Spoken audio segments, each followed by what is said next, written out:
हर दिन एक भिखारी दरवाजे के पास आकर भीख मांगता था और घर का मालिक हमेशा घर के बाहर आते ही उसे देखकर अंदर चला जाता। कई बार उसके लिए गालियां भी बकता। वो कहता, तू जिंदा ही क्यों है? पूरी जिंदगी ऐसे ही भीख मांगेगा क्या? धरती का बोझ क्यों बना बैठा है? और कभी कभी उस भिखारी को गुस्से में वह धक्का भी मार दिया करता।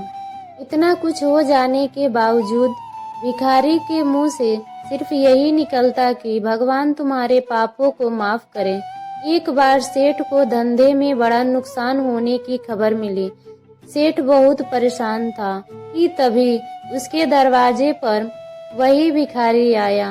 गुस्से में अपना आपा खोते हुए सेठ ने उस भिखारी को पत्थर दे मारा।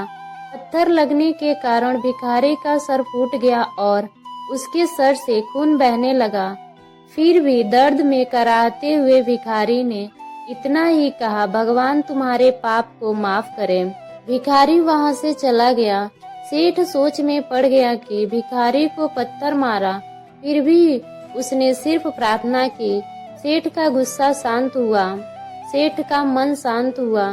भिखारी का रहस्य जानने के लिए सेठ ने भिखारी का पीछा करना शुरू कर दिया। भिखारी जहाँ जहाँ जाता, सेठ उसके पीछे जाता।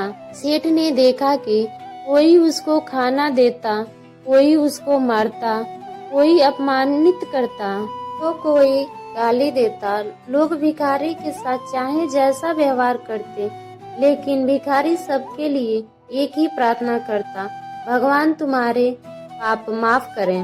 अब रात होने को आई थी। भिखारी अपने घर पर जाने के लिए लौटा। वो अपने घर पर पहुंच गया, लेकिन सेठ अब भी उसका पीछा कर ही रहा था।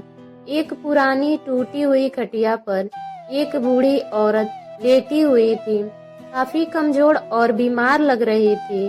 वह भिखारी की पत्नी थी। अपने पति को वापस आता देख वह खाट से उठ खड़ी हुई। पत्नी ने अपने पति के भीख वाले कटोरे में देखा, उसमें सिर्फ आधी बासी रोटी थी। उसे देखकर वह बोली, आज बस इतना ही मिला, और हाँ, आपके सिर से खून निकल रहा है, यह चोट कैसे लगी? बूढ़ा भिखारी बोला, आज बस इतना ही मिला, किसी ने कुछ दिया ही नहीं, सबने गालियां दी और एक ने पत्थर भी मारा, इसलिए मेरा सर फट गया। एक गहरी ठंडी सांस लेकर बूढ़ा भिखारी फिर से बोला, यह मेरे ही पापों का फल है। तुम्हें याद है कुछ सालों पहले हम कितने अमीर थे? क्या कुछ नहीं था हमारे पास? हमारे पास हर चीज जरूरत से ज्यादा थी, लेकिन हमने कभी दान नहीं किया, और उससे भी बुरा हमने उस अंधे भिखारी के साथ किया जो हमारे द्वार पर भीख मांगने आया करता था। बूढ़ी पत्नी की आंखों में आंसू आ गए। वह बोली, हाँ, हम उस बेचारे अंधे के साथ बहुत बुरा करते थे, उसका अपमान करते थे, उसे खाने के लिए रोटी की जगह कागज दिया करते, उसका मजाक उड़ाया करते और कभी कभी मारा भी करते।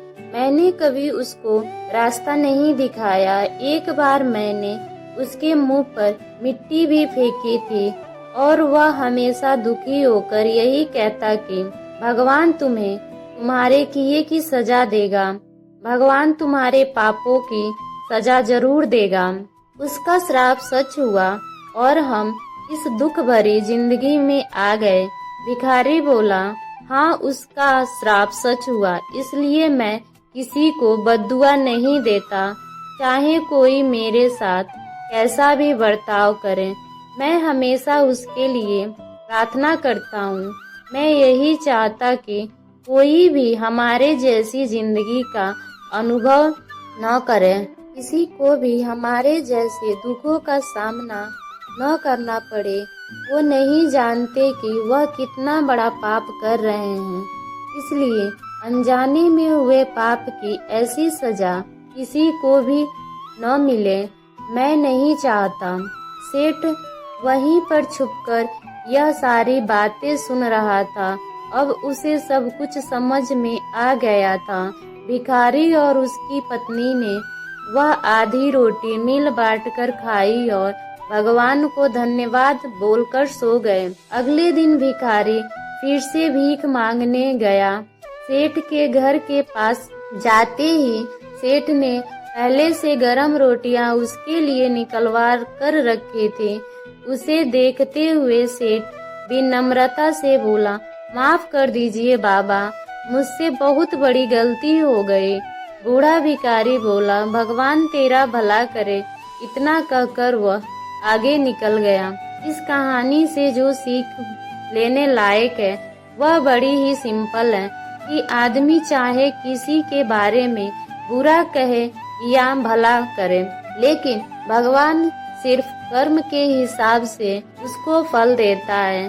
क्या हुआ अगर भगवान नहीं दिखता है, लेकिन यह बात बिल्कुल सच है, उसके खाते में सबका हिसाब बहुत पक्का होता है।